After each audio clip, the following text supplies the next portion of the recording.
So let's start off by talking about online shopping. How often do you buy things online? In today's digital age, online shopping has become increasingly popular and convenient. Personally, I find myself frequently purchasing items online due to its numerous advantages, which include price, ease of access, and efficient delivery. On average, I would say that I buy things online at least 2 or 3 times a month. What was the last thing you bought online? The last item I purchased online was a book titled Sapiens, A Brief History of Humankind by Yuval Noah Harari. As an avid reader and someone who is deeply interested in history and anthropology, I had heard great reviews about this book and was excited to delve into its contents. Do you ever see things in shops and then buy them online? Yes, there have been instances where I have seen items in physical shops and later decided to purchase them online.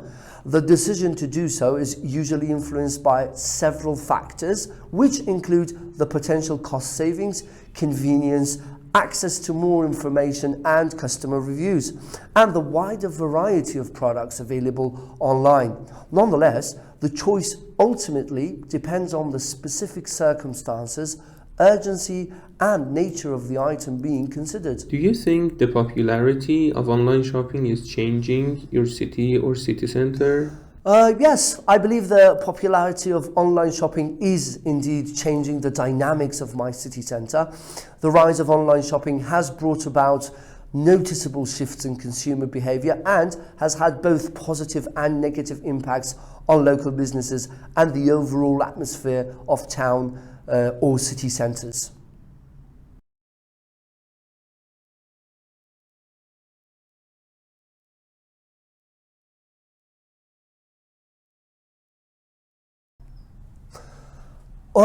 I would like to share a memorable experience when I thoroughly enjoyed visiting a member of my family in their home. The person I visited was my cousin Mariam, and she lived in a cozy apartment in the heart of a bustling city.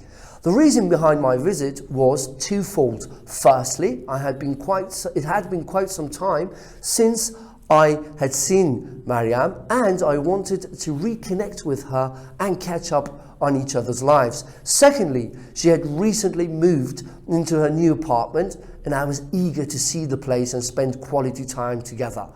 During the visit, we had a fantastic time engaging in various activities. Mariam prepared a delicious homemade dinner and we savoured the meal while reminiscing about our childhood memories.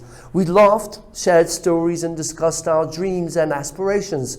It was a heartwarming experience to reconnect with Mariam on a deeper level and witness how we had both grown and evolved over the years. In addition to the meaningful conversations, Mariam showed me around her apartment, which was tastefully decorated with a blend of modern and vintage elements. We explored each room, admiring the attention to detail and the personal touches that made it feel like her own sanctuary in the midst of the bustling city. One aspect of the visit that I particularly enjoyed was the warm and welcoming atmosphere created by Mariam. She had a way of making me feel completely at ease, as if I were in my own home. The genuine bond we shared as family members was evident throughout our time together, and it made the visit all the more enjoyable. Furthermore, spending time in the city added an extra layer of excitement to the visit. We took a leisurely stroll through the vibrant streets, indulging in local cuisine and exploring quaint shops.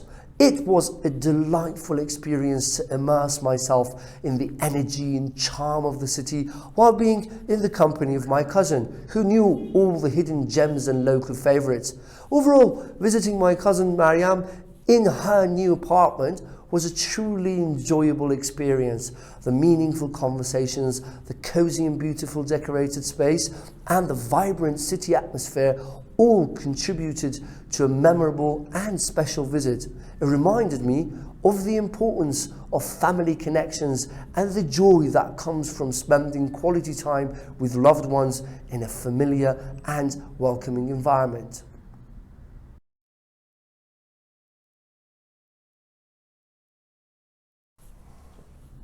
When do families celebrate together in your country? Well, in my country, families celebrate together on various occasions throughout the year. One prominent celebration that brings families together is Nowruz, which marks the end of the solar year and the beginning of spring. Families come together to celebrate with feasts, prayers, and exchanging gifts. It is a time when relatives from near and far gather to extend warm wishes and strengthen family bonds. In addition to religious and traditional festivals, families also come together to celebrate special milestones and events. Birthdays, weddings, and anniversaries are occasions when families unite to commemorate and rejoice. These celebrations are marked by grand gatherings, elaborate decorations, and sumptuous meals.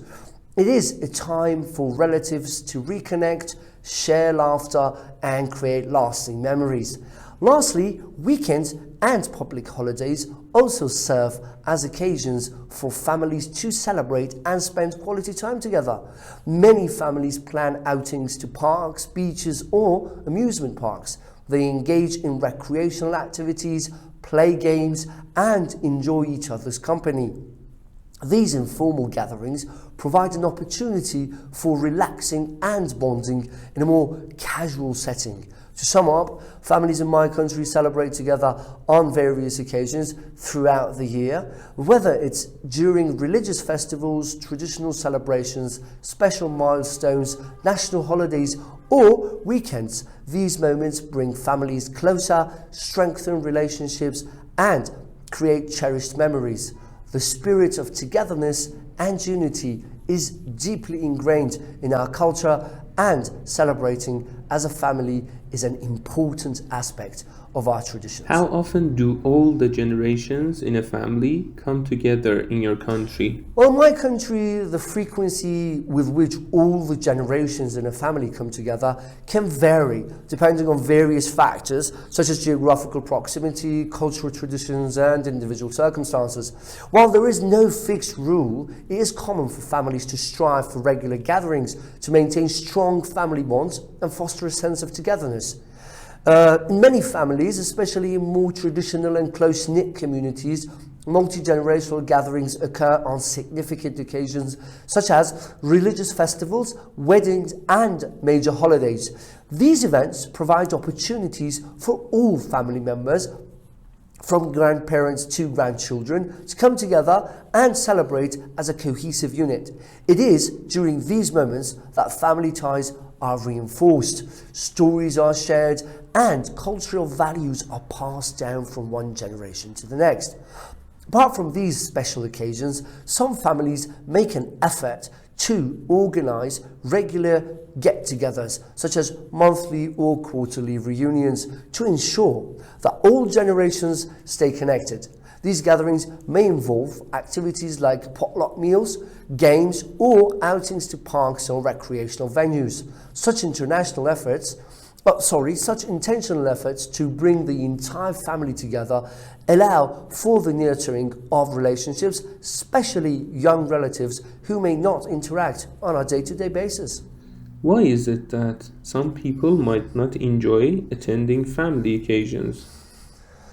There are various reasons why some individuals might not enjoy attending family occasions. Although family gatherings are often seen as joyful and celebratory events, it is important to recognize that each person's perspective and experiences may differ. Firstly, one common reason is the presence of strained relationships or unresolved conflicts within their family. Family dynamics can be complex, and disagreements or misunderstandings can lead to tension and discomfort during gatherings. In such cases, individuals may choose to avoid family occasions or minimize conflict or emotional distress. Secondly, some people might not enjoy attending family occasions due to differences in values, beliefs, or interests. Family members may have divergent lifestyles, opinions, or priorities, which can create a sense of disconnect or alienation. This can make it challenging for individuals to fully engage or find common ground during family gatherings, leading to a lack of enjoyment. Lastly, some individuals may simply be introverted or prefer smaller, intimate gatherings over large family events. They might find the noise stimulation or social expectations associated with family occasions overwhelming or draining. These individuals may feel more comfortable and content in quieter settings or engaging in one-to-one interaction, leading them to not fully enjoy or look forward to family gatherings.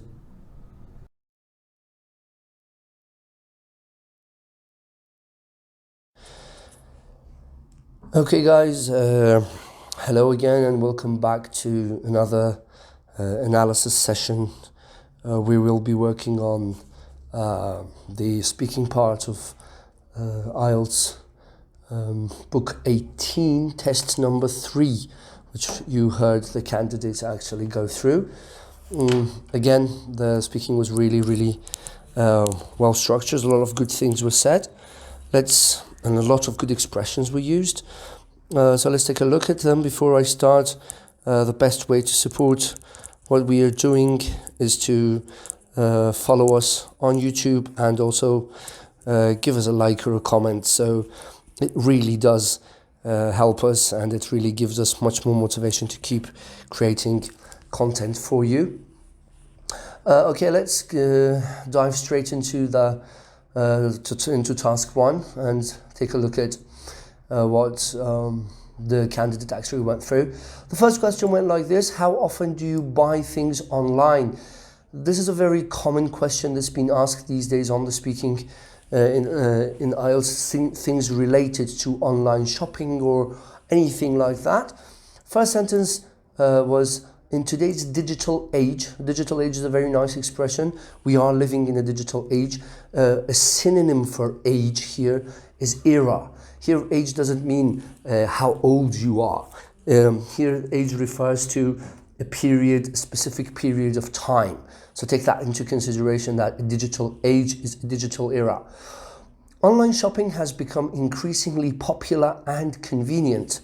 The use of has become this is a present perfect form of the verb, has become. So please note that this is one of those actually verb forms which, if you can use the structure when you're speaking in the IELTS speaking, it really does affect and influence your score. So this is something that you should definitely try and use when you are talking actually in the speaking section.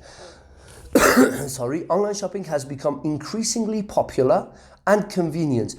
Here, the candidate could have easily used very popular and convenient, but he decided to replace it with increasingly popular and convenient. So look at the use of the word increasingly instead of very, which is much more convenient, and it actually gives a better score. Okay. Personally, I find myself frequently purchasing items online due to its numerous advantages, which include price, ease of access, and efficient delivery. Personally, he's trying to give his own opinion here, using personally. I find myself frequently purchasing items online. The expression is, I find myself doing something. When you find yourself doing something, it means you see yourself in that position, or you suddenly figure out that you are doing a specific thing. He says that I find myself, instead of saying I purchase items online, so the simpler form of the sentence would have been like this: I purchase items online. The candidate has replaced it with I find myself frequently purchasing items online, usually purchasing items online. buying. Purchase is a synonym for the word purchase is buy. Okay, much better word to use due to its numerous advantages. Again, numerous advantages. The candidate does not say due to its advantages. It adds the word numerous to make it more sophisticated, make it, his answer actually more sophisticated, which include price. Definitely the price of online shopping should be less than when you're shopping offline. Ease of access. Ease of access means that in having access to that thing is easy. And efficient delivery, which definitely when you buy something online, it is easily it's easily delivered to your doorstep, and it's easier to actually get that item which you have actually purchased. On average, I would say I buy things online at least 2 or 3 times a month. So on average means, if I want to actually say not too many, too much, the middle, I would say 2 points here to mention. First of all, I would say, instead of saying I buy things online, he has added I would say. Okay, I would say is a kind of a gap filler. It's like something like that. It's a cohesive device. You can use it instead of, for example, in my opinion, from my perspective, from my point of view, you can say I would say. It's a very nice and chic actually word you can use there. I buy, because the candidate has already used the word purchase here. If you pay attention to this, the previous line, he already used purchase. So he doesn't want to repeat that. We know that repetition in speaking is something which actually gets you negative marks and scores. Instead of purchase, he uses buy this time. I buy things online at least 2 to 3 times a month. Okay, so he has completely answered how often do you buy things online. He mentions that he at least, okay, buys, at least means at minimum 2 or 3 times a month. Okay, let's take a look at the vocabulary. You already know that the vocabulary that we are actually working on here are more than the things that you hear in the speaking section. So these are just more actually expressions or words which you can use when you are trying to answer the questions yourself. Digital age, we have that in the speaking, which means a digital era or a specific period of time. Explore a wide array of products. Okay, now this is also a very nice expression to use when you're talking about explore a wide array of anything. Okay, explore a wide array of anything can be used. Okay, it means when we are talking about this, what it actually means is that an array is a particular, for example, a particular item or a range of items, for example, especially if it's clothes or anything else related to that. Okay, so when you explore a wide array of products, it means that you will try to see what kind of products there are for you to buy. So you're trying to weigh the pros and cons of something in order to buy them.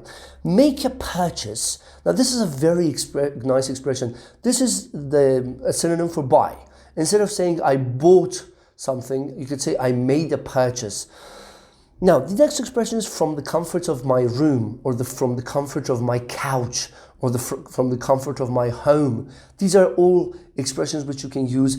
It means that when you are buying something online, you don't have to go out, so you can just sit at home, for example, on your couch, and just through your computer or your smartphone or whatever that it is that you're using to buy that specific item, you can actually purchase whatever it is that you are trying to buy. Traditional brick and mortar stores. A brick and mortar store is a store which you go to in order to purchase something which is not online. It's physical. You have to actually get dressed, get in your car, go to the store and buy something there. So this is also a very nice expression you can use. Brick and mortar stores, which is a very nice word. Read reviews. You already know that when people buy something online, they usually go and comment on the item that they have purchased anywhere which they might have purchased it. So when you want to buy something, it's not such a bad idea to read what other people have written about that specific product. Now, the things that people write about a specific product are called reviews. So when you read a review, what it means is that you read what other people have written about that product. Make a well-informed decision. A well-informed decision is a decision which is based on you having or gathering enough information about something. So when you make a well-informed decision, it means the decision that you are making actually, you have actually weighed all the pros and cons, all the advantages and disadvantages. You know everything that is needed to be known about the thing that you are buying or the decision that you're trying to make. Now, an expression that is really, which I really like myself, is niche products. I read this here. A niche product is related to goods, selling goods to a particular small group of people who have similar needs, interests, or etc.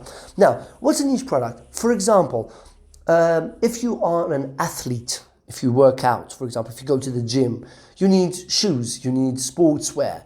If you are, for example, if you are a coffee enthusiast, you need to drink coffee all the time, or you need to buy things related to that. So a niche product is a product which is specific for a certain group of people who are interested in a specific thing.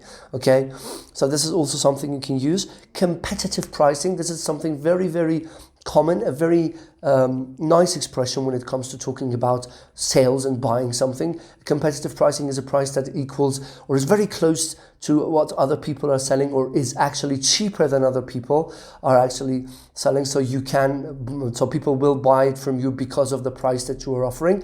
Offer a discount, a promotion, or an exclusive deal. If you offer a discount to somebody, it means you reduce the price of that thing.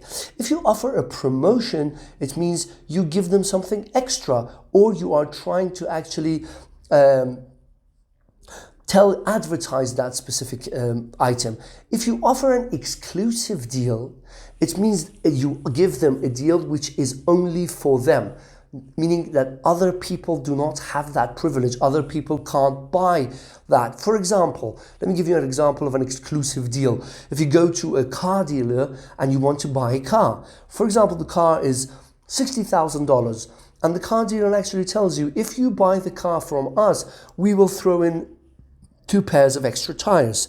Now, the extra tires that the car is giving you, the dealer is actually giving you, is an exclusive deal. It's something which is specifically for you, and not other people do not get that. If something is cost effective, it means that it's not too expensive, so it's actually good for you financially. And efficient delivery, we had this was also one of the, if I'm not mistaken, it was here, yeah, here it is. There it is. An efficient delivery is a delivery that is actually comfortable for you, and it's easier for you when you buy something online. The delivery is much better. Now, the second question was this: what was the last thing you bought online? Now, the answer that the candidate provides, since the candidate is definitely an avid reader, he has bought a book online. He says that the last item I purchased online was a book titled Sapiens, A Brief History of Humankind by Yuval Noah Harari. So the book Sapiens, A Brief History of Humankind by Harari is a book I do strongly recommend that if you haven't read it already, purchase it online. Make it the last item that you have purchased online and take a look and read it. It's really nice. It got some very interesting subjects inside it. The last item I purchased online. Now, this we talked about in the previous video. I just want to mention it one more time, is that he is again using the technique of paraphrasing the topic, the question, sorry. The question was, what was the last thing you bought online? The candidate starts the answer with the last item I purchased online. Replaced bought with purchased, rephrased the question, giving him more time to think about his answer. So this is one of the most important techniques that you should try to exercise every time you are trying to answer such questions, just to make sure and just to be able to do this when the day of your real exam comes around. Okay? As an avid reader, now this is perfect. This is a perfect actually expression to use when you're talking about reading books. Okay, instead of saying I like reading, okay, the word you use is avid. Okay, avid means keen. A person who is interested in doing something, enthusiastic or eager can also be synonyms for the words avid, okay? If you're an avid reader, it means you read a lot. You are really interested and into reading. As an avid reader and someone who is deeply interested in history and anthropology, these are the two subjects which the Harari's book mainly focuses on. So he says, as a person who really likes to read and he's deeply interested, note that the candidate is trying to avoid using the word very as much as possible. So here we could have easily said who is very interested in history and anthropology, but the expression which is used is deeply interested in history and anthropology. So a much better combination to use than to use very interested.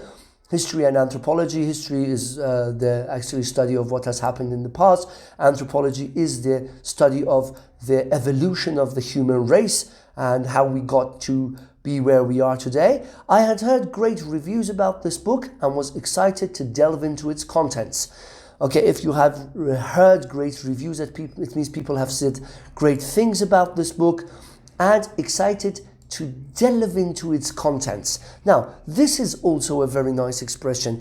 If you delve into something, okay, delve is also a very, very, very nice verb to use. It means you try to find more information about someone or something. And the expression, the preposition for delve is delve into something. Also, it means to search for something or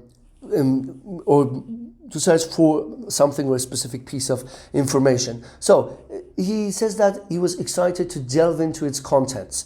This is also a very nice verb you can use if you want to talk about trying to learn more about something.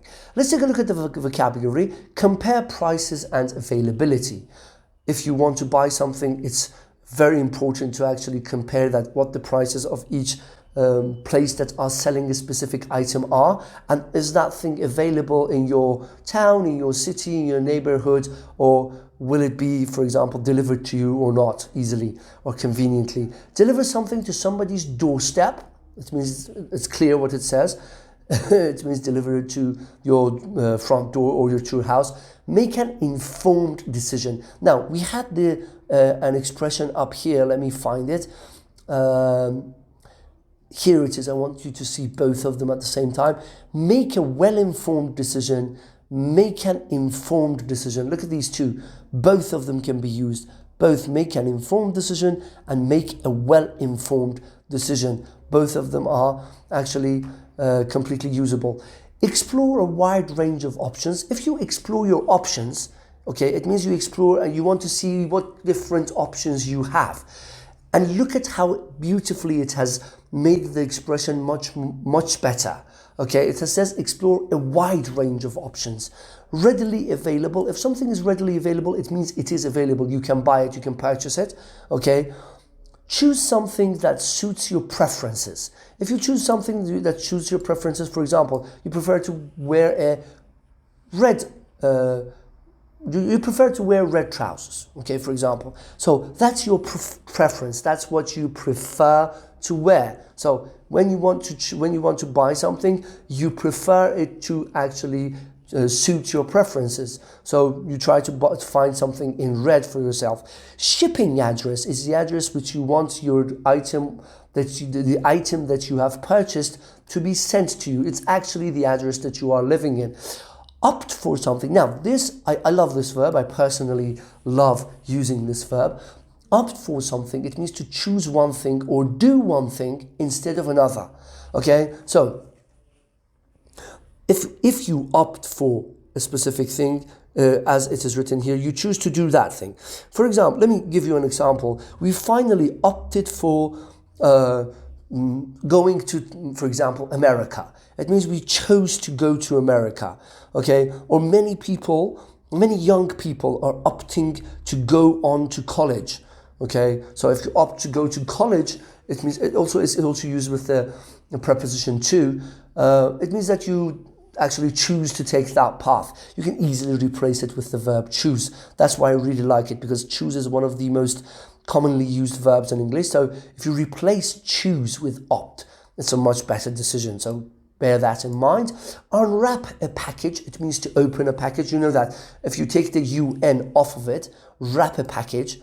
Wrap means to actually, if you wanted to take a package, send a package or give a present to somebody or a gift, as for example for the birthday party, you usually use wrapping paper to wrap the package so they can't see the contents inside it. That's called wrapping. The opposite is unwrap a package. Now look at this beautiful one. Embark on a captivating intellectual journey. Now, this was one of the expressions that I just thought when I was thinking about answering the question of what was the last thing you bought online. If you embark on a captivating intellectual journey, the intellectual journey which you embark on is the journey which makes you learn about the different things related to, for example, buying something online, because a lot of people might not have done that. If you embark on a journey, this is the expression, embark on a journey. It means you go on a journey with a plane or ship or whatever, okay? So when you embark on a captivating intellectual journey, the journey you are going on is both captivating, it captivates you, it makes you feel good things, and it's intellectual, it teaches you something. So this is an expression which you can use and allow somebody to do something. Now, why have I written this verb here? Because, this is a verb that can be used in a lot of different settings when you are trying to answer a specific question. But in this specific question, what was the last thing you bought online, when I was brainstorming the answers that came to my mind, this is one of those verbs that the students who are trying to answer questions related to IELTS most commonly use incorrectly. Okay? Allow somebody to do something. Give somebody permission to do something. For example, my father didn't allow me to go on vacation with my friends.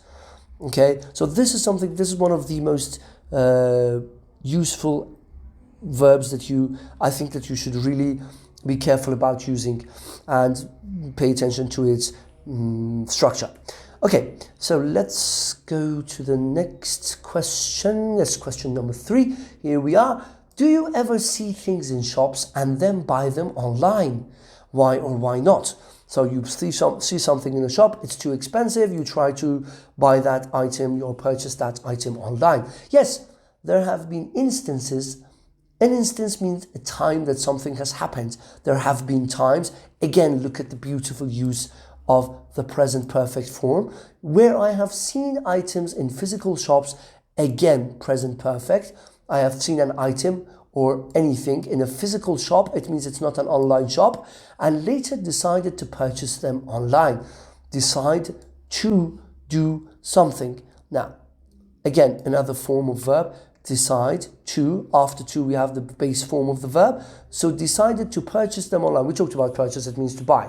Okay, now the next question is a little bit longer than the others.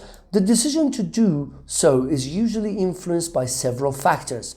The decision to do this or so is usually, most cases, if your decision is influenced by something, it means that your decision, that thing influences the decision that you make, that changes the decision that you make or makes it different.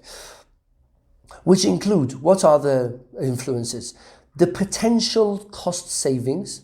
It means you save money. So it's a cost saving. We talked about that in the previous questions. Convenience, ease of access, for example, access to more information when you buy something online, because you get the chance to read the reviews which people have written. You have access to a wider array of information. And customer reviews. Customer reviews are what the customers have actually written about that. And the wider variety of products available online. And this is one of, I think, the most important advantages of buying something online, is that when you buy something online, you have a wider spectrum to choose from. So that gives you a wider variety of products available. And the last sentence to wrap the question up, nonetheless, this is also a very nice way to start your sentence. The choice ultimately depends on the specific circumstances, urgency, and nature of the item being considered. So, nonetheless means, considering all the things that I've said above, the choice to buy something ultimately means in the end depends on, look at this, depend always comes with the preposition on. The specific circumstances, the conditions in which you want to buy something. Circumstance means condition. Urgency means do you want it delivered to you in 2 hours or in 2 weeks? If something is urgent, it means you want it to happen as soon as possible. Or if you want to see somebody urgently, it means you want to see them very fast, as soon as possible. So urgency and nature of the item being bought, being considered. The nature of an item it means what that item actually is. For example, if you're buying a car, it's much different. Purchasing a car is much different than, for example, purchasing a watch for yourself. So these two are different in nature. So when you are buying these two things, you have to consider different things. Potential cost savings, we had this. It means that when you can actually save some money. Examine something firsthand. Now this is used when you are buying, when you are purchasing something offline. It means you go to physical shops, brick and mortar shops. Some people have to examine something firsthand. For example, I personally believe that if you want to buy shoes or if you want to buy a watch, you have to wear it. You can't just order something online and wait for it to arrive, specifically when it comes to things that you're supposed to wear them. So when you examine something firsthand, it means you are there, you are present, and you see the product actually in front of you and you decide whether you like to buy it or not. Find a better deal. Find a deal that is better. I mean, for example, you find that if a deal is better, it actually includes a discount or it includes a promotion. Okay. Now, this one is also an interesting expression which is used. The convenience factor. The convenience factor is exactly what we talked about when we talked about buying something online. Online purchasing has a convenience factor, has an edge to it. If we want to put it in other words. It means that it's convenient for you to buy something online. Now this, again, a beautiful expression, avoid the hassle of something. Okay, it's spoken, you can't write it. Say something that is annoying because it causes problems or is difficult. Okay, for example, avoid the hassle of buying something offline, or avoid the hassle of, for example, waiting in line. For example, if you want to buy something online in a shop, you might have to queue for a very long time in order to pay for that specific thing. Read customer reviews. We had this a couple of times so far. We've had it a couple of times so far. It means that you read what other people have to say about that specific product and meet your specific preferences. We also talked about this while we were doing the speaking. It means that you prefer to buy, for example, a red shirt or something which is in a specific color, and that item has to meet the preferences that you have. Fourth question, do you think the popularity of online shopping is changing your town or city centre? So the last question is, does the candidate think that since online shopping is becoming increasingly popular, it has changed the structure of the city or the town centre? Now, yes, I believe the popularity of online shopping is indeed changing the dynamics of my city centre. Again, a paraphrase of the topic. Now look at how much the candidate is actually considering paraphrasing the questions every time a question is asked, because that is buying him time. Same goes for you when you are asked a question, when you are practicing this at home, when you are, or when somebody is asking you a question, as for example you are practicing with someone else, because speaking actually requires other people as well. Try to do this as much as you possibly can. So he says, I believe the popularity of online shopping is indeed means actually changing the dynamics of my city centre. Okay, if you change the dynamics of something, you can change the way something functions. Now, the second sentence goes all the way. from here to here is a very long one, a very nice answer. The rise of online shopping, it means because online shopping is becoming more popular, has brought about noticeable shifts. Bring about is a phrasal verb. Now, again, present perfect, okay? Look at that, beautifully used. Bring about means cause. Noticeable shifts means changes. If something is noticeable, it means it is easily noticed. You can see it, you can feel it, for example. In consumer behavior, a consumer is a person who uses something and has had both positive and negative impacts. So it has had both positive and negative impact, means effects, on local businesses, on businesses which are not big. A local business is a small business. For example, there's a grocery store who just provides groceries for a very small neighborhood. That's called a local business. Or there's a local cafe in your neighborhood who just, you always drink coffee there. They're not a global company. They're not a big company. These are called local businesses. And the overall atmosphere of town or city centres. And the overall atmosphere is the general atmosphere of a town or a city centre.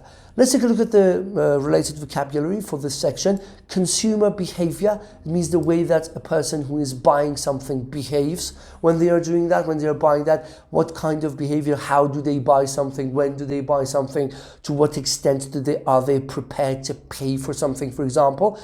Decline in footfall. Now, this is a beautiful expression. Footfall is the number of people who visit a shop or shopping area. So if there's a decline in when do you have a decline in footfall? When online shopping becomes more popular. So more people decide to buy online. Therefore, there's a decline in footfall. A decline is a decrease, okay, in footfall. E-commerce is actually a synonym for online shopping or buying something, anything which happens on the internet which is related to trading is called e-commerce. Reach a wider customer base. It means that when you buy something online, when you sell something online, you have a wider customer base. It means more customers are actually familiar with the product that you are trying to buy or trying to sell. Now, if you leverage the popularity of online shopping to your advantage. Leverage means use something to maximum advantage. So if you leverage the popularity of online shopping, it means you take advantage or use the popularity of online shopping to your advantage. It means something that will help you pose a challenge for somebody or something. If you pose a challenge for somebody or something, that thing is challenging for you.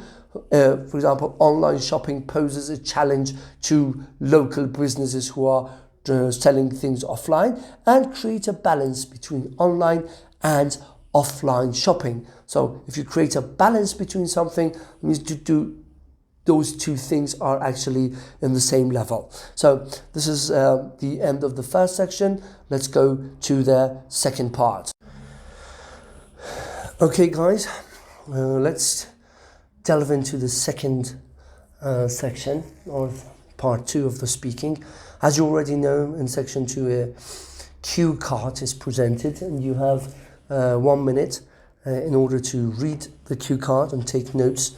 I've already promised to do a video on this and talk about the best ways which you can actually take notes when it comes to the section 2 of the speaking in IELTS, and I will definitely provide that for you guys.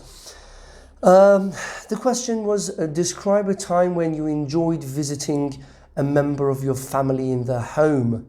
You should say who you visited and where they lived, why you made this visit, what happened during this visit, and explain what you enjoyed about this visit. So these were 4 questions. This was a question, and these were the hints which were given. Very, very beautiful answer was provided by the candidate.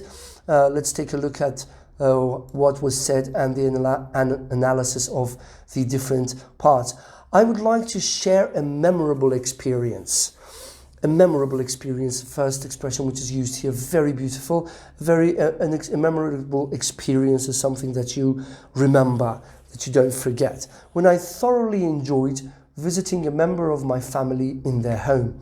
Thoroughly can be replaced with really. I really enjoyed. So thoroughly is a much better collocation for enjoying doing something. When thoroughly enjoyed visiting. Now, one of the first point I want to, a grammatical point I want to talk about here is the verb enjoy. We have some verbs in English which we call them stative verbs. So when you use that, the verb that follows has to be in an ing form. Okay, so when you have the verb enjoy, enjoy is followed by the second verb visit. This has to be in the form of an ing. So I thoroughly enjoyed visiting a member of my family. Enjoy to visit is wrong. In their home. The second sentence talks about the person. The person I visited was my cousin, Mariam. So the candidate has visited his cousin called Mariam, and she lived in a cozy apartment in the heart of a bustling city. Now look at the beautiful expression which is used here to describe the place that his cousin is actually living there. Okay, a cozy apartment. This means it's not a very big apartment. It's very small. You feel comfortable in that apartment, and this is one of those expressions which you can use a lot. In the heart of a bustling city. In the heart of a bustling city, it means in the center. A bustling city is a city which is very busy. Okay, it's full of life and full of lots of people, like New York, like Beijing, or in Paris in France, London. These are cities which are actually bustling. The reason behind my visit was twofold. Okay, if the reason is twofold, it means there are two reasons behind his visit. There are two different reasons for him to visit his cousin. Now, the next sentence, let me find it first. Okay, firstly, it had been quite some time since I had seen Mariam. It had been quite some time. It means a long time had passed. Okay, let me give you another example to elaborate. It has been quite some time since we had, for example, lunch together. It has been quite some time since we went on a date together. So it means a long time has passed. So this is a very good expression to use. It had been quite some time since I had seen Mariam. Okay. And this is his first reason. He hadn't seen Mariam in quite some time, and I wanted to reconnect with her and catch up on each other's lives. Reconnect, it means connect again. Now, the verb which is used here, catch up on something. It means when you catch up on something with somebody, it means that you have not been in touch with a specific person and you want to actually catch up with that person. Okay, it means you want to sit down and talk about the things that you have been through with that person. So the verb to use here is catch up on each other's life. It means to see what is going on and what has been going on in that person's life. Although this is taken as the first reason, okay, but there are two reasons inside that. He gives a second reason for that. I forgot that there is a second reason as well. Secondly, she had recently moved into her new apartment. Move into an apartment, it means you have changed the place that you are living in. You have moved into a new place, okay? So she had moved into a new apartment and I was eager to see the place and spend quality time together. Eager, interested. Very good verb to use. An adjective. See the place. Here, place means your house. Okay, she was eager to see the place. Now, the expression which I really love is this: spend quality time with somebody. Now, the with has been dropped. Spend quality time together is the expression which is used here. But the complete expression is this: spend quality time with somebody. It means you spend some time and you talk about things, you try to catch up on what you've been doing in that specific time. So this is also an expression which I strongly recommend that you use. It's not an expression, it is an expression actually, that you can use when you are talking about relationships and so on and so forth. During the visit, we had a fantastic time engaging in various activities. Now, look at this. This is what this is what an IELTS 9 candidate does with his speaking. This is what you should try and practice and do. Now, one of the ways of doing this is reading or listening to analyses like these. And the other thing you can do is try to practice and try to figure out what you can replace your words and your the grammatical range that you are using with. Now, during my visit, instead of during my visit, he could have easily said when I was there, but he decides to use during my visit. We had a fantastic time. Instead of using we had a great time, we had a good time. See, the adjective fantastic has been replaced here beautifully. Engaging in various activities. Now, this is the complicated form of the sentence doing things. Now see, the candidate has replaced during the visit, we had a fantastic time doing things. We could have said, when I was there, we did a lot of things. So see, instead of saying when I was there, we did a lot of things, the candidate has said during the visit, we had a fantastic time engaging in various activities. Now look how beautiful this sounds and how much more sophisticated this sentence is, and definitely will give you a higher score. Marianne prepared a delicious homemade dinner. If something is homemade, it means it's prepared at home. It's not a takeout, hasn't been ordered from a restaurant. And we savored the meal while reminiscing about our childhood memories. Now, if you savor something, it can be used for other things as well. It's not just used for meals, okay? If you savor something, you fully enjoy the taste. Here it's about a meal. If you savor a meal, you fully enjoy the taste of that meal, or anything that you are doing. Or for example, you can savor time. Okay, she savored her few hours of freedom.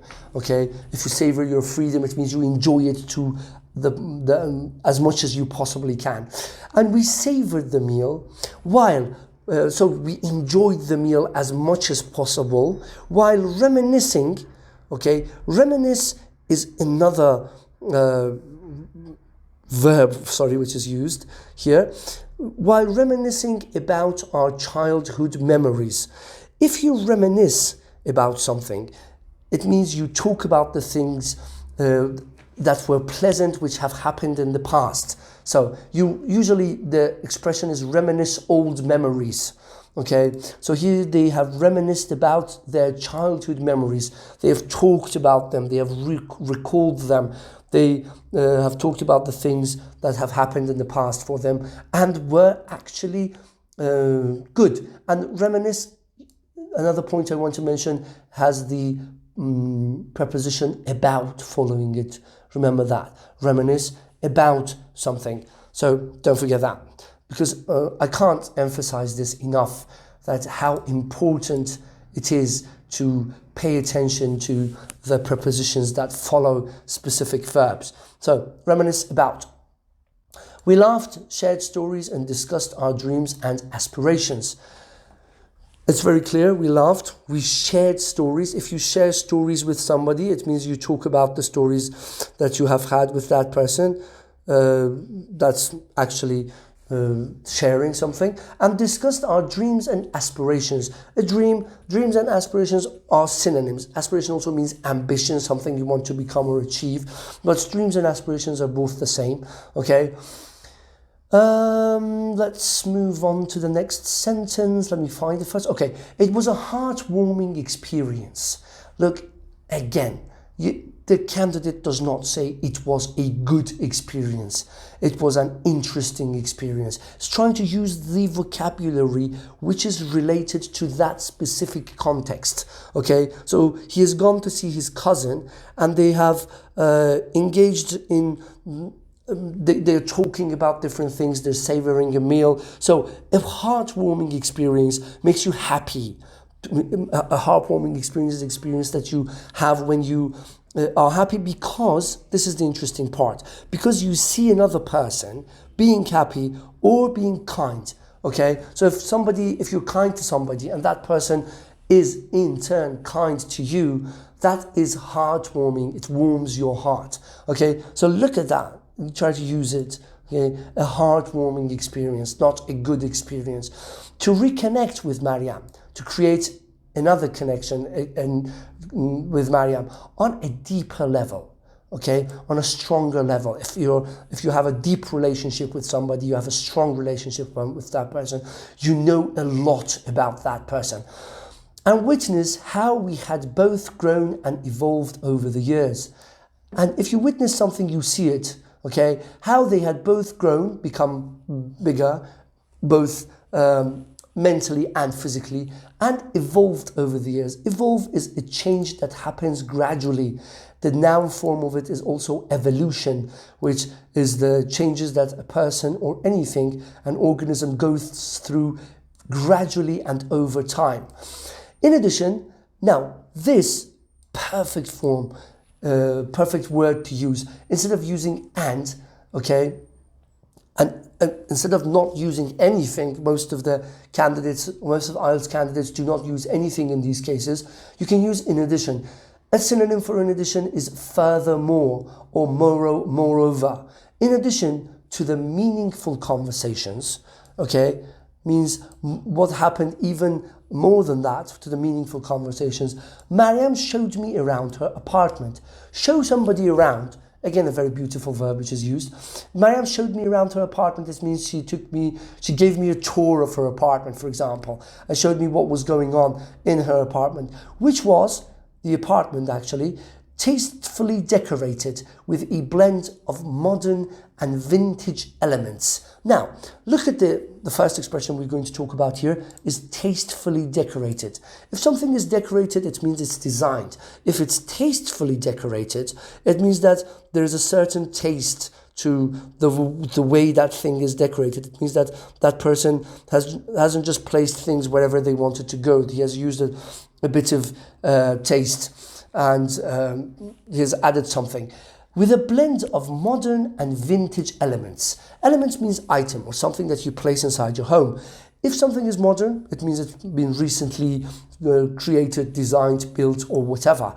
If something is vintage, okay, it means it's old but has a high quality. For example, we have vintage wine. This is one of the expressions which is used a lot. If you drink vintage wine, you drink wine which is old but has been made in a particular year. For example, 1973 vintage wine. So it's like 50 years old. We explored each room. If you explore something, they looked at each room, admiring the attention to detail and the personal touches that made it feel like her own sanctuary in the midst of the bustling city. Now, if you admire something, admire the attention to detail. It means you adore that thing, okay? And the noun form for it is also admiration, admire. We admire the attention to detail. Attention to detail is also an expression. If you pay attention to detail, it means the smallest things that are inside your room or whatever you're doing are important to you. And the personal touches. If you have a personal touch, we talked about, let me find that. No. Okay. There was an expression which was used here. I'm trying to see if I can find that for you. Okay, tastefully decorated. If something is tastefully decorated, it means you have used your own taste. Personal touch is the same as that. If you have a personal touch, it means that you do something to a place which is based on your personal ideas and you have not taken it from someone else. So they admire the attention to detail and the personal touches that made it feel like her own sanctuary. Now, what is a sanctuary? Let me highlight this one for you. A sanctuary is a place. Now, this can be any place. It doesn't have to be a home or any place. It can be a certain place. It's a place or an area, okay, that you feel peaceful in. And safe for you, and you feel safe and peaceful. Okay, it can be a house, it can be a place, it can be a garden, it can be your car. Your car can be your sanctuary, okay? And it's also somewhere that you don't feel in danger. So if you have a sanctuary, it means it's a place that you are absolutely peaceful there, okay?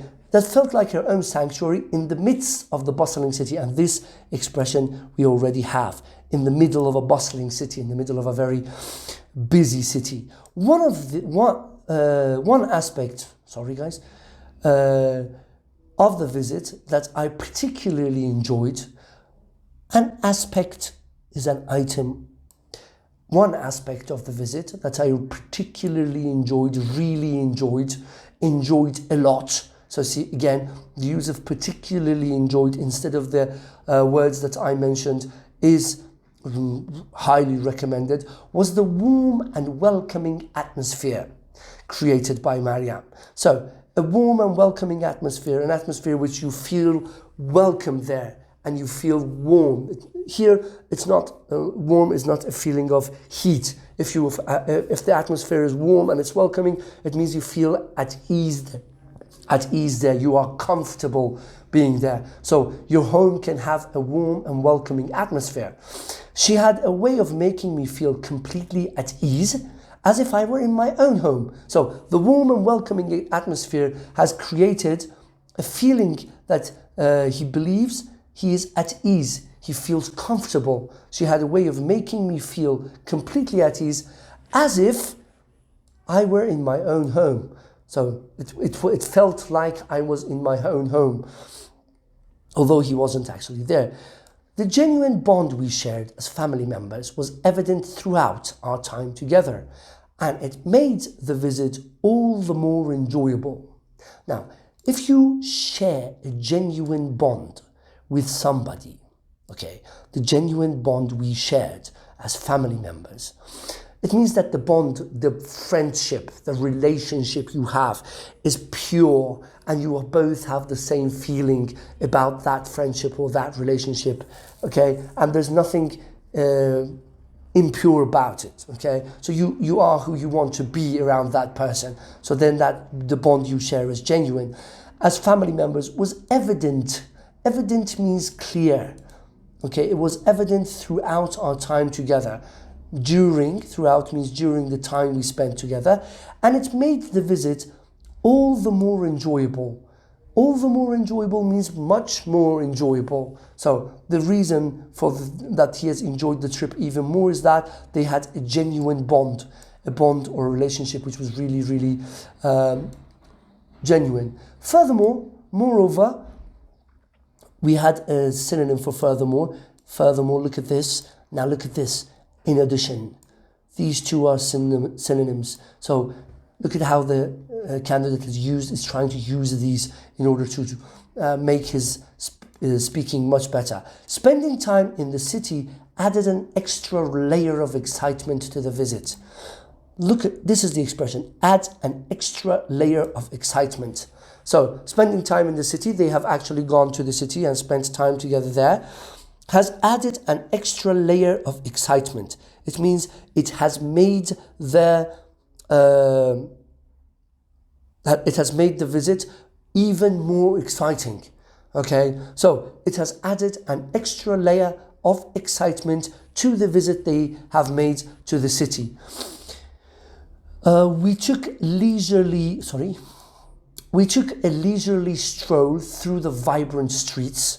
Okay, if you take a leisurely stroll means walk. When you walk without any specific purpose, there's no purpose for you working anywhere. You're just walking for the sake of taking a stroll.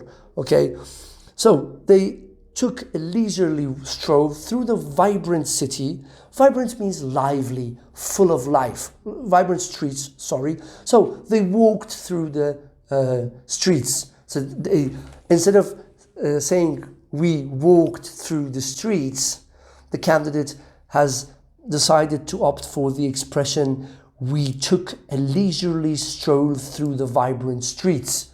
And look at how beautiful this is. And look at it's really, when you hear somebody say this, you understand that that person has a much stronger level of English. So we took a leisurely stroll through the vibrant streets. Now, another very interesting point I want to point out here is that why is it important to memorize something like this, or to keep that in mind, or to write it down? Is because you can use this later on in many different contexts and in many different situations.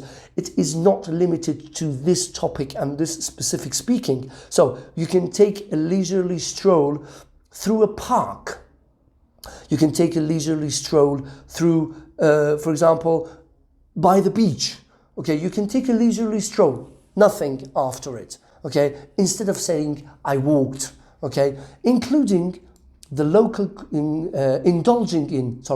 the local cuisine and exploring quaint shops. Now, if something is quaint, it is unusual and attractive, especially in an old-fashioned way. Now, for example, a quaint shop is a place that sells antiques or something, or an old item.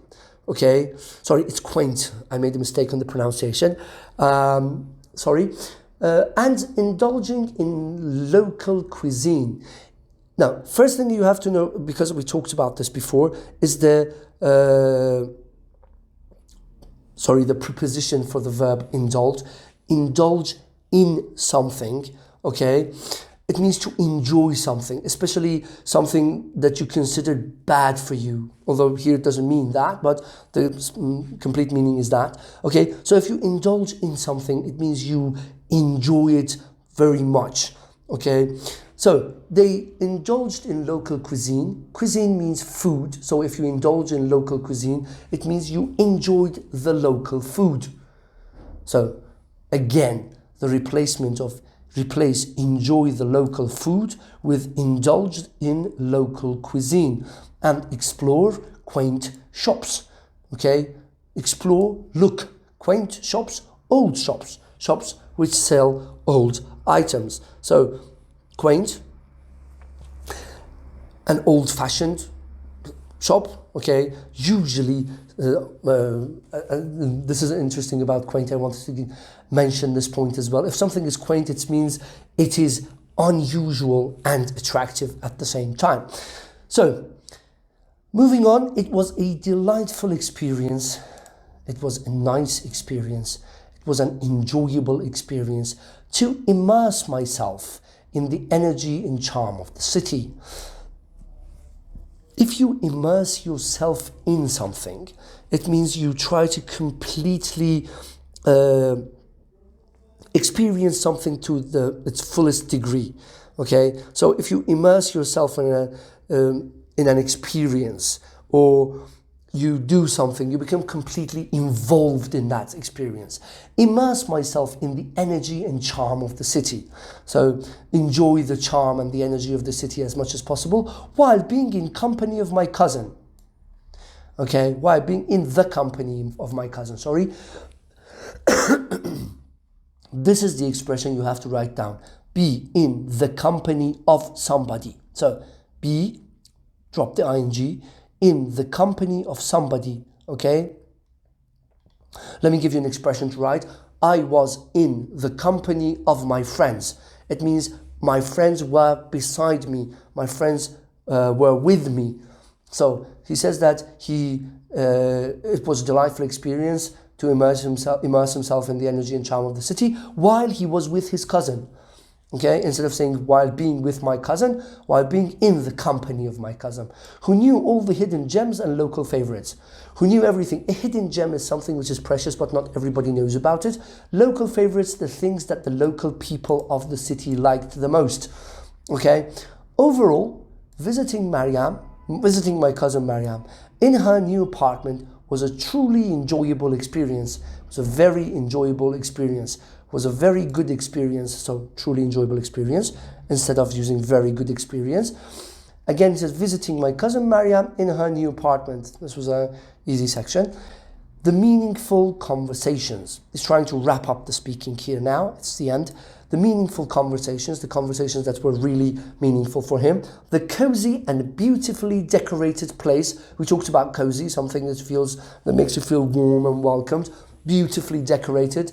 We talked about the fact that Mariam had her own touch and her own taste when it came to designing and decorating the space, and the vibrant city atmosphere. We talked about vibrant as well, vibrant city atmosphere. All contributed to a memorable and special visit. Okay, if something contributes to something, it means it helps that thing. It helped to create a memorable and special visit. So the visit that he made was both memorable, it means it remained in his memory, and it was special. It reminded me of the importance of family. It had reminded him of how important family connections, and the joy that comes from spending quality time with loved ones. Okay, and the joy you feel. Joy means happiness, and the happiness that comes, that is the result of spending quality time. We talked about quality time as well, with loved ones in a familiar and welcoming environment. In an environment that is familiar for you and you are welcome to be there. Let's take a look at the vocabulary. I really enjoyed this, the answer which was provided by the candidate. It was really nice. The heart of a bustling city. We talked about this. The center of a very active city. Bustling means full of activity. The reason behind my visit was twofold. Now, this is something that you can use on a variety of occasions. The reason behind, for example, my decision was twofold. You can easily replace the verb visit with any verb you like.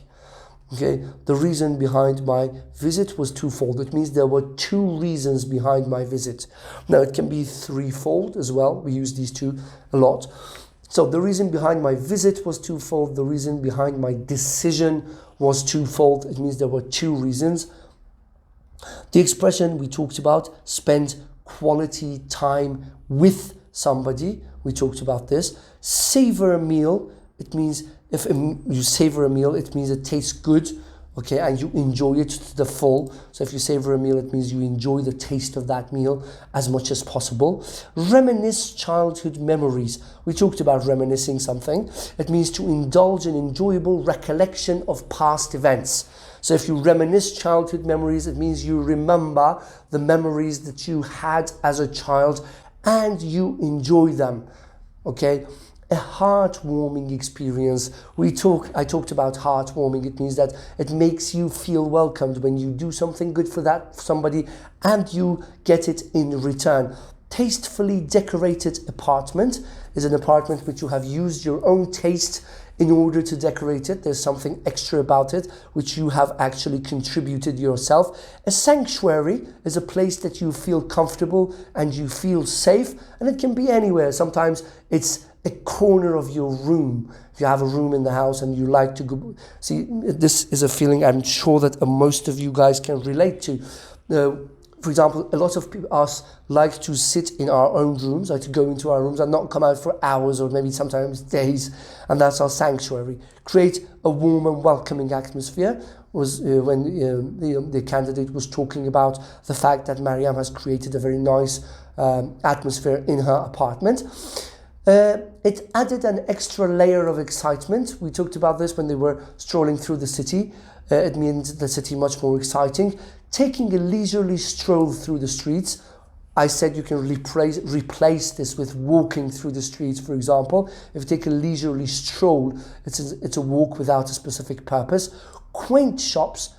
This was nice, unusual and attractive, especially in an old-fashioned way. So if you go to a quaint shop, it's something which is unusual but attractive at the same time. And the last expression is memorable and special visit. Now, this is also something you can use for anything related to when you are visiting a specific place. Okay, this was the end of the second section. Okay, guys, let's move on to section 3 and the questions that were asked there. The first question was, when do families celebrate together in your country? Now, in my country, families celebrate together on various occasions throughout the year. Again, the use of kind of paraphrasing the question was, again, it can also be clearly seen here. In my country, families celebrate with each other on various occasions. An occasion is something that happens, or is, for example, an occasion can be a birthday or an anniversary or anything like that. Throughout the year means during the year. Okay. Next sentence starts from here. Let me complete it. One prominent celebration that brings families together is Nowruz, which marks the end of the solar year and the beginning of spring. Okay, the expression which is used here is prominent. Prominent means important. Now, one important celebration can easily replace important with prominent. Okay, so very good use of the word. A prominent celebration that brings families together, bring people together, okay, gather people together, is Nowruz. Let me talk a little bit about Nowruz. Nowruz is the Persian New Year, which celebrates the end of the solar year and the start of spring. So I decided to go with this one because I think it's one of the most beautiful and also a very, very important celebration. You can search it on the internet and learn more about Nowruz if you are interested. Which marks the end of the solar year, which is the marking of the end of the solar year, and the beginning of spring, as I already explained. Spring starts with Nowruz, and in Iran and in people who are actually Persians, they celebrate this specific occasion a lot. Families come together to celebrate with feasts, prayers, and exchanging gifts. Families come together is also families get together. Okay, they gather around to celebrate. Okay, celebrate with something. Feast is a something when you eat something. Prayers, to pray to God, and exchange gifts. Give gifts to each other. So if you exchange gifts with somebody, it means you give and receive gifts from a specific person. It is a time where relatives from near and far gather to extend warm wishes and strengthen family bonds. Now, it is a time, well, that's clear. Relatives from near and far. Okay, now this is an expression which is nice. If different relatives come from near and far, it means the distance that they travel is different. Somebody, for example, travels 2,000 kilometers, somebody travels 200 kilometers. So from all around the world, relatives from near and far means from all around the world. Gather to extend warm wishes and strengthen family bonds. Extend warm wishes, it means to wish good things for somebody, for the person they're going to visit, and strengthen family bonds. A bond is a relationship that you have with somebody in your family. And in order to strengthen it, make it stronger, Nowruz is a very good reason to do so. In addition to religious and traditional festivals, again, the use of in addition is something I can't point this enough, I can't emphasize this point enough, because one of the problems that we have with the students who are trying to prepare themselves for the IELTS exam is that they do not use these. So please try to use them as much as possible. Try to make them a part of your actually active vocabulary. In addition, moreover, to religious and traditional festivals. A festival is a kind of celebration. If it's religious, it's related to the religion that you have. If it's traditional, it's roots in the traditions of your country or your family. Families also come together to celebrate special milestones and events. If a milestone is a specific thing that has happened in the past in your life, and you celebrate that. Okay, for example, a wedding anniversary, that's a milestone, or when you find a job, that's a milestone. So families also come together to celebrate special milestones and events, happenings. Birthdays, one of them. Weddings, when people get married. And anniversaries. Anniversary is when a year has passed from something. Are occasions when families unite to commemorate and rejoice. Now, the use of the word, the use of the word occasion, first of all, it means something that happens, a happening. Families unite. Unite means get together. To commemorate and rejoice. Commemorate is a very nice verb which is used here. Commemorate means to do something to show that you remember and respect somebody important or an important event in the past. Okay, commemorate and rejoice are to a great extent synonyms. These celebrations are marked by grand gatherings, elaborate decorations, and sumptuous meals. Now, when you say the gathering is marked by something, it means that what happens in these gatherings or these get-togethers is that there are elaborate decorations. The decorations which are used are very finely and are fine and with a lot of details. A sumptuous meal, okay, sumptuous means very delicious, very expensive, and impressive. Okay, a very, very fine meal is a sumptuous meal, something that Iranians are actually famous for making. It is a time for relatives to reconnect. So in these times, relatives do reconnect with each other, share laughter, and create lasting memories. This share laughter, it means to laugh together with somebody and create lasting memories that will last for a very long time. Lastly, weekends and public holidays. So we're still talking about the different things that families celebrate. Weekends, the end of the week, and public holidays also serve as occasions for families to celebrate and spend quality time together. So they serve as occasions, they act as occasions, okay? When families celebrate, we talked about this, and spend quality time. Quality time is also something we already discussed in this speaking. Many families plan outings to parks, beaches, and amusement parks. If you plan an outing is when you go outside the city, or when you go on a picnic, or you go camping somewhere. It can all be used for all of these things. But in general, an outing is when you leave your home, you go outside your house. To parks, beaches, or amusement parks. Amusement park is also a fun fair where you go to have fun there. They engage in recreational activities, play games, and enjoy each other's company.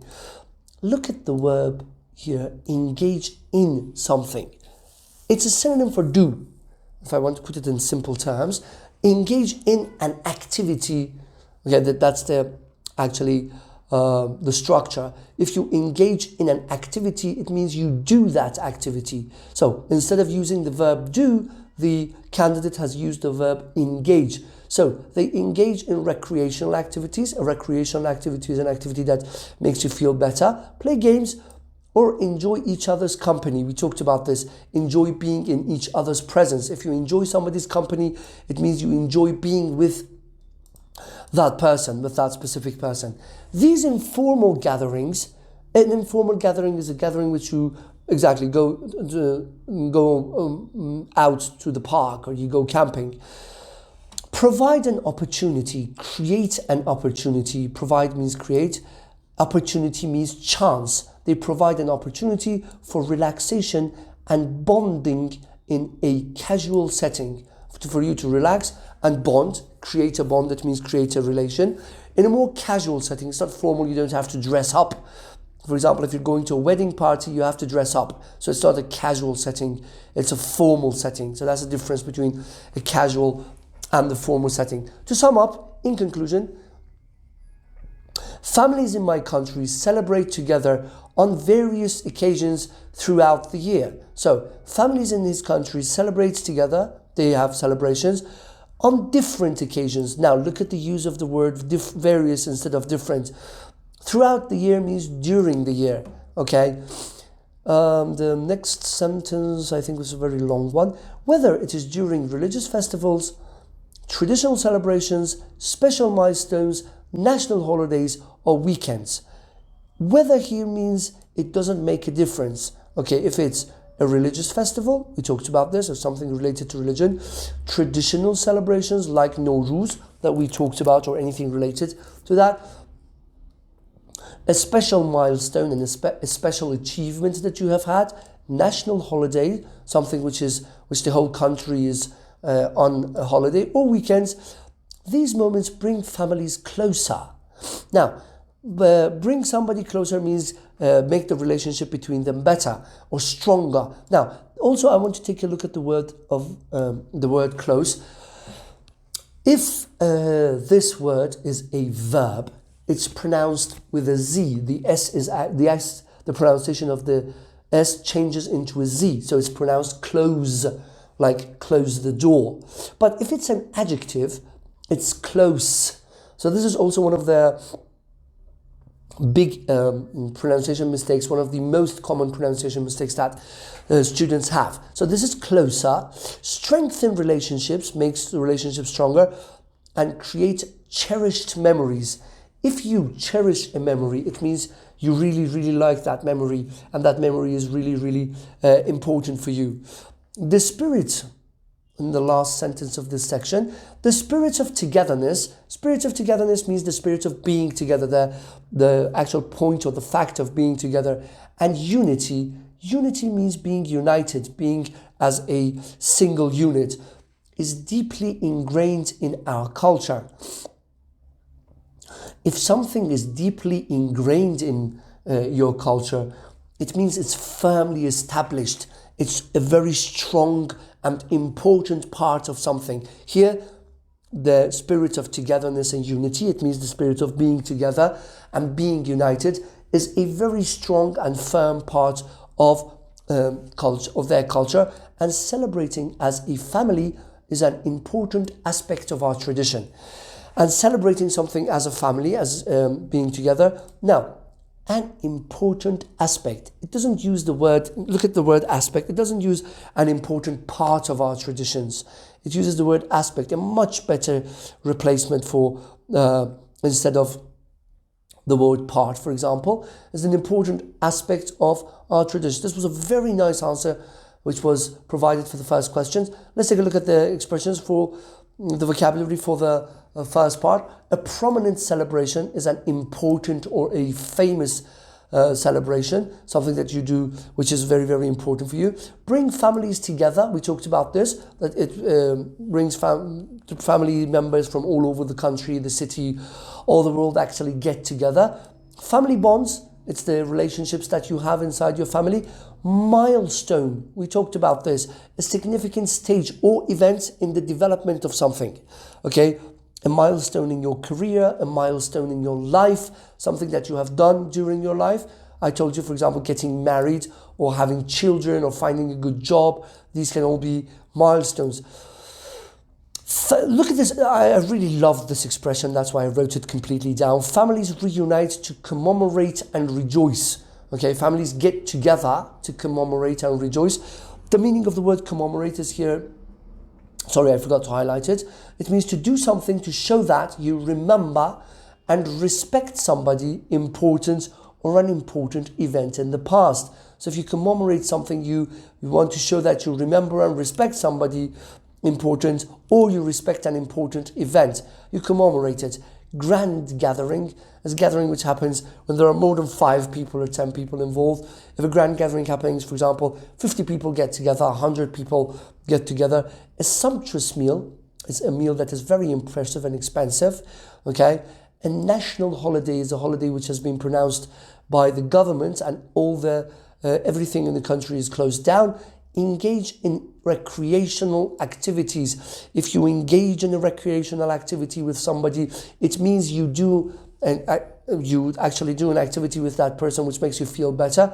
Create cherished memories. A cherished memory is the memory that you really like to do, and deeply ingrained in our culture. If something is deeply ingrained, instead of deeply ingrained, you can use firmly established. A very nice synonym for deeply ingrained in our culture. Oopsie, sorry. Let's go to the second question. How often do all the generations in a family come together in your country? Now, a very nice answer was provided for this. In my country, the frequency with which all the generations in a family come together can vary depending on various factors. Now let's analyze it up to here and then continue. So he says that in this country, the frequency means here the number of times, okay, with which all the generations in a family. Here the expression is with which, okay, means that which, the with is an is extra for more beauty. All the generations in a family come together, get together, can vary, can be different. If something varies, it is different, depending on various factors. So there are different factors involved that will make the family, different generations get together, such as geographical proximity. It means how close people are together geographically. For example, do they live in the same town, in the same city, in the same province or state? Cultural traditions and individual, let's go to the next page, circumstances. So if, I think the most important one is the individual circumstances that a specific person has, because they might not have time, or they might not be able to get away from work for very long. They have to work, so those actually play a role in getting together. While there is no fixed rule, it says that while there are no fixed rules for this, it is common for families to strive for regular gatherings to maintain strong family bonds and foster a sense of togetherness. Now, the verb which is used here is strive for something. Okay, regular gathering is a gathering that happens on a regular basis. For example, if you gather together with your family members once a week, once every 2 weeks, that is actually referred to as a regular gathering. If you strive for something, it means you want to do that thing very much. Okay, so the verb which is used, the verb which you can, and I think you should use for it, is to strive for something, to try to do something. Okay, and strive for something has an extra embedded element of effort in it. So if it means you strive for something, you actually try very hard, you put in a lot of effort. To maintain means keep strong family bonds, means strong family relationships, and foster a sense of togetherness. Now, the word foster here means encourage or promote or even create a sense of togetherness, a sense of being together, being as a unit, a whole, a group of people who are actually together. In many families, in a lot of families, especially in more traditional and close-knit communities. Now look at the use of the expression which is used, is beautifully used. A traditional community is a community which actually pays attention to tradition. A close-knit community. Now, this is a very beautiful adjective which is used here. Now, if a community is close-knit, it means that community has a lot of close relationships with, they are very, very, very close to each other. They support each other, and they like each other to a very great extent. And the collocation is actually a close-knit community. So write this down and use it. Multi-generational gatherings occur. Multi-generational gathering is a gathering which happens when people from different generations in a family get together. Okay, so on significant occasions such as religious festivals, weddings, and major holidays. A significant occasion is an important occasion. So, such as a religious festival, something which is related to religion, wedding, or a major holiday, an important holiday. Now, what I want to point out here, which is very important, is this. Traditional and close-knit communities. Now, this is an expression which can be easily replaced with in more, especially in more, you could have said close communities, okay? But instead, he has used the word traditional and close-knit communities. And look at this one. This is also very beautiful. Multi-generational gathering. All the gatherings which happen usually in families around the world are in essence and to a great extent multi-generational. There are grandparents, parents, and then there are grandchildren there present. But the fact of using such an adjective in order to describe that gathering is what's very important and what you should bear in mind. These events provide opportunities for all family members, from grandparents to grandchildren, what I already mentioned. So if you provide an opportunity for somebody, you create an opportunity for the family members, whether you're a grandparent or you're a grandchild, to come together and celebrate as a cohesive unit, to get together and celebrate something as if a unit is cohesive, it means it's close-knit. A synonym for it can be close-knit, or as a unit that is considered to be one, okay, one piece. It is in these moments that family ties, a family tie is also, we can refer to it as a family relationships, are reinforced. If something is reinforced, it gets stronger. Stories are shared. You share your stories with a person. You tell what has happened to you. And cultural values are passed down from one generation to another. Look at the beauty of this sentence. A cultural value is something which is valuable to you because of the culture that you have. If you pass down something from a generation, it means you tell for example, your parents tell you, or the grandparents tell the grandkids, face to face, through words. If you pass something down from a generation, it is passed down from one generation to another through words. Apart from these special occasions, other than these special occasions, except for these special occasions, apart from is also a very beautiful expression which has been used here. Some families make an effort. If you make an effort, it means you try to organize regular get-togethers. We talked about a regular get-together. A regular get-together is a gathering. So a regular gathering is a gathering or a get-together which happens on a regular basis, once a week, such as monthly or quarterly reunions. It's also mentioned what kind of get-together they are interested in, to ensure that all generations stay connected, to make sure that all the different generations, it means you get to meet your grandparents, you get to meet your cousins, you get to meet your uncles and aunties, and things like that. These gatherings, these get-togethers may involve activities like potluck meals.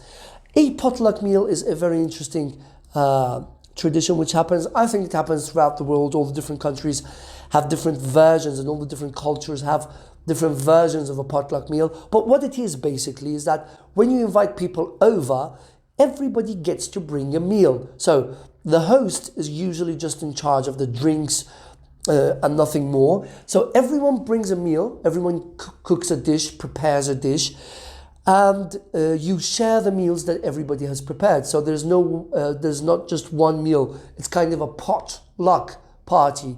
It means you don't know what the pot contains or what the person has actually cooked. Games, you play games, and outings to parks or recreational venues.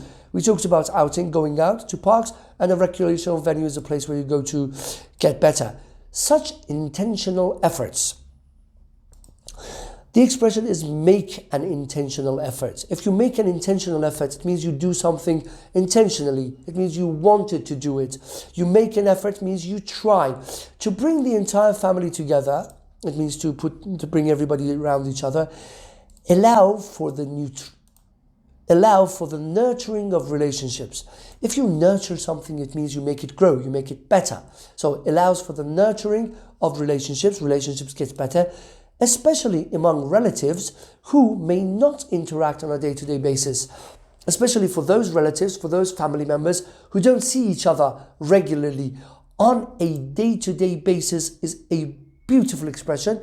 If you do something on a day-to-day basis, it means you do it every day. For example, you can say, I work out or I go to the gym on a day-to-day basis, meaning you go to the gym every day. So this is also an expression which is worth writing down and bearing in mind. Let's take a look at the vocabulary. Strive for regular gatherings. If you strive for something, it means, we talked about this, you really want to do that thing. Foster a sense of togetherness. Foster means create or encourage a sense of being together, being as a family. This was beautiful. Close-knit communities. If a community is close-knit, they bound together by strong relationships and common interests. If something is bound together, it means it's stuck together by strong relationships and common interests, things that you have in common with somebody. Family ties is the connections you have inside your family. We talked about a cultural value is something which is culturally important or valuable for you. A get-together, this is a noun. Now, what you have to pay attention to here is, if you take the hyphen out of this, it becomes to get together with somebody. It's a verb. But when there's a hyphen here, it becomes a noun. A get-together is actually the synonym of a gathering. So, get-together, gathering, very good expression to use. And outing is when you go outside the home and you go to a park or a fair or an amusement park. Maintain family ties. It means to keep your family ties, not let them actually deteriorate. Multi-generational interaction. It means when people from different generations get together. And the last expression for this question was a lasting memory. Is a memory that lasts for a very long time. Now, let's go to the third question. Why is it that some people might not enjoy attending family occasions? I think this is a very good question because I think a lot of people can relate to this question. A lot of people might not actually be interested in family gathering. There are various reasons. There are a lot of reasons. There are a number of reasons why some individuals... Now look at how beautifully he has replaced the words people with the word individuals. Individual as a noun means a person. Okay, so this is a word that not many people might know the meaning. So an individual can be a person, might not enjoy attending family occasions. Okay, so again, it has paraphrased the sentence to provide and give himself more time in order to think of an answer or to produce an answer. Although family gatherings are often seen as joyful and celebratory events, he says that although that family gathering is joyful, it creates joy and celebration, so it's an event where you celebrate something, it is important to recognize, here recognize means understand, that each person's perspective and experiences may differ. So what's important is to recognize, to understand that every person, every individual's perspective means point of view and experience. What that person has experienced in a family get-together might vary, might differ, might be different. So, first sentence after that. Firstly, one common reason is the presence of strained relationships or unresolved conflicts within a family. So, the first reason, a common reason actually, that I think it's also something which happens in a lot of families, is that the reason that somebody doesn't want to go to a gathering is they have a strained relationship. A strained relationship is a relationship that is tense. There is if you're not relaxed in a relationship, that relationship is strained. An unresolved conflict is a problem that you have had with a person, or you do have with a person, but you haven't had the chance to fix that relationship or that problem. So it's an unresolved conflict, or it can be an unresolved issue. You can replace the word conflict with the word issue within the family. Let me find the next sentence. Okay. Family dynamics, okay, the relationships within the family can be complex. Complex means complicated, and disagreements or misunderstandings. If you have a disagreement with somebody, it means you do not agree, you're not on the same page with somebody. Misunderstanding means when somebody tells you something and you get it in the wrong way. What you actually get from what that person has said is not what they mean. Can lead to tension and discomfort during gatherings. Can cause a tension or a discomfort or an uncomfortable situation during gatherings. In such cases, in such occasions, individuals may choose to avoid family occasions. People may decide to avoid family occasions. Avoid something means don't go there. To minimize conflict and emotional distress. to decrease, to keep it at the lowest possible level of conflict, okay, disagreement, and emotional distress. If you have distress, it means you're not feeling good emotionally. Secondly, some people might not enjoy attending family occasions.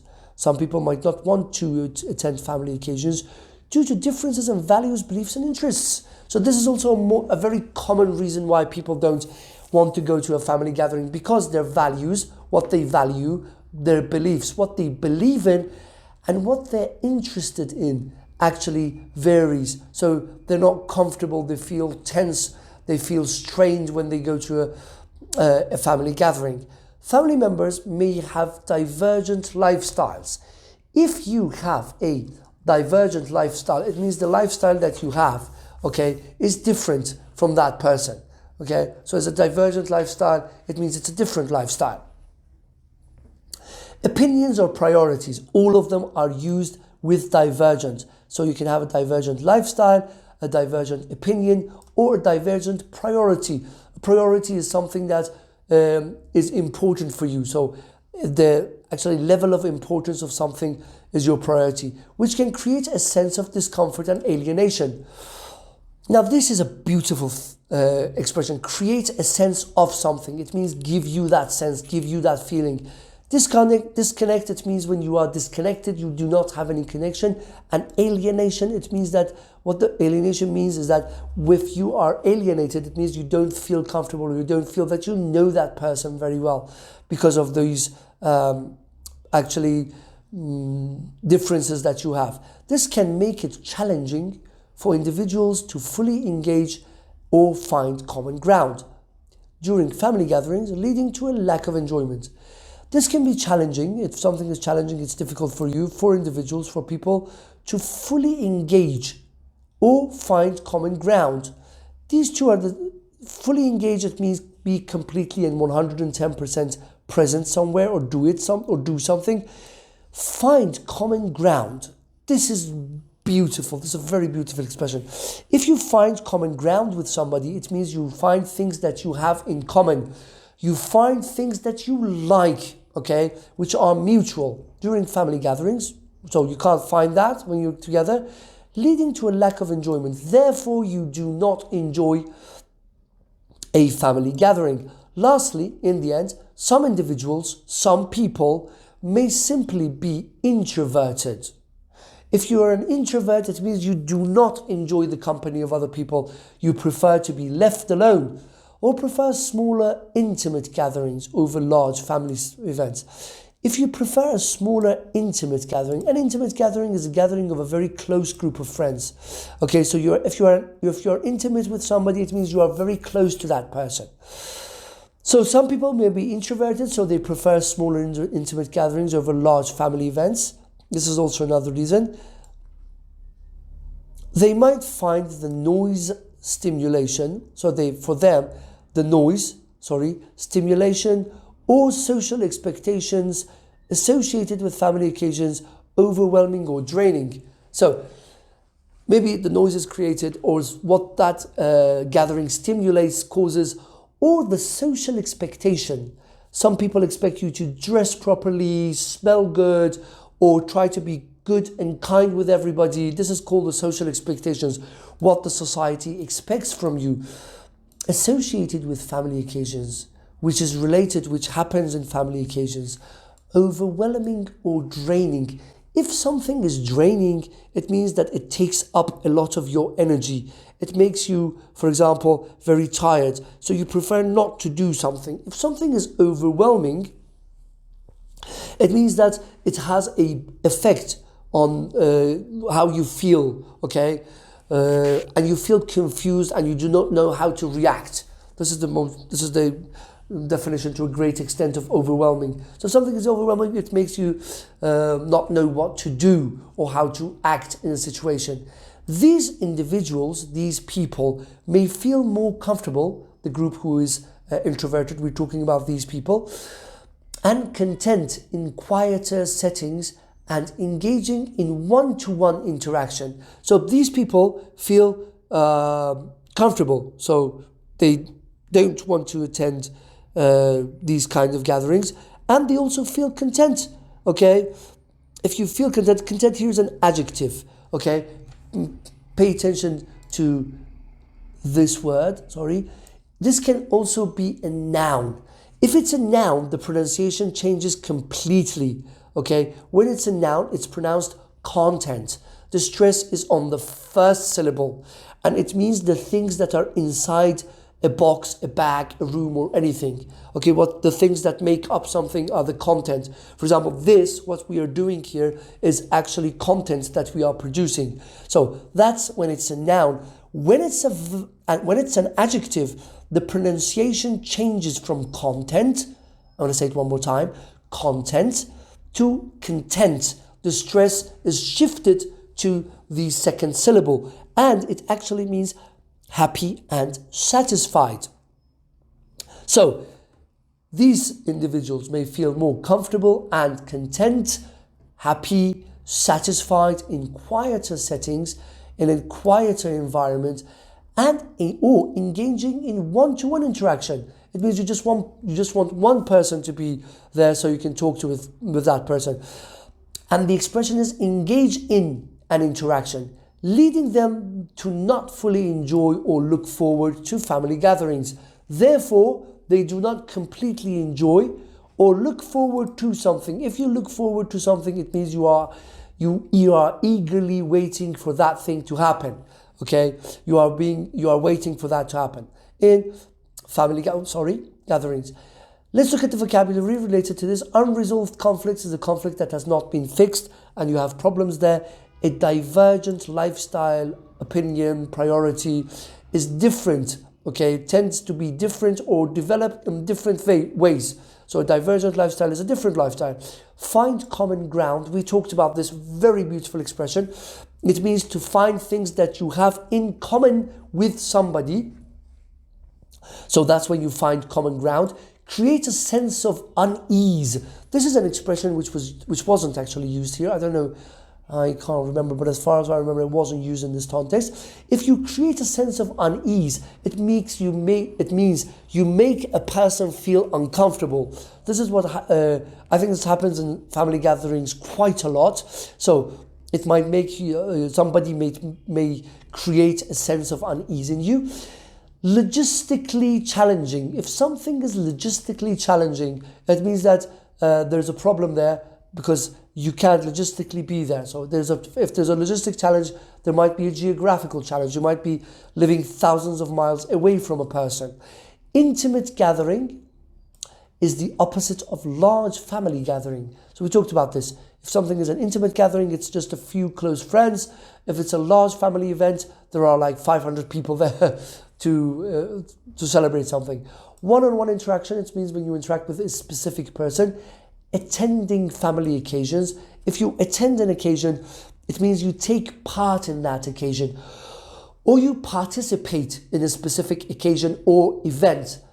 And diminish sense of enjoyment. The last expression I want to talk about here, which you can also use to talk about such things. If you diminish something, it means you destroy it, you make it completely go away.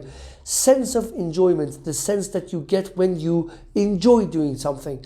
Thank you so much for being with us until the end of the video. I hope you enjoyed this video. I hope you find this video helpful. And if you want to support us, please don't forget to follow us on YouTube and like our videos. I hope you take good care of yourselves, and I'll see you in the next video.